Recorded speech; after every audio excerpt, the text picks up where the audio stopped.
Hey guys, আসসালামু আলাইকুম। বাংলাদেশের ক্রিকেট মানেই কেজি উন্মাদনা। বাংলাদেশের মানুষ ক্রিকেটকে অনেক পছন্দ করে। এজন্যই বাংলাদেশের প্রধান খেলা ক্রিকেট। এদেশের মানুষ অলিতে গলিতে, এমনকি পাহাড়েও নদী নালা শুকিয়ে গেলে সেই জায়গাতেও ক্রিকেট খেলে, এমনকি সমুদ্রের বিচেও ক্রিকেট খেলে।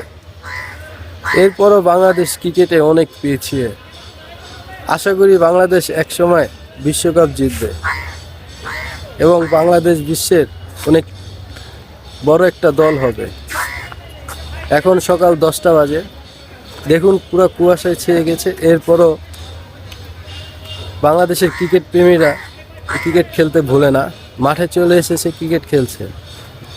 এই দেশের ক্রিকেটকে অনেকেই পছন্দ করে না, তবুও বাংলাদেশের প্রাণের স্পন্দন, ভালো লাগা এবং ভালোবাসার জায়গা ক্রিকেট। আমাদের দেশে মাশরাফি, সাকিব, তামিম, মাহমুদুল এবং রিয়াদের মতো বিশ্বখ্যাত পঞ্চপাণ্ডব রয়েছে।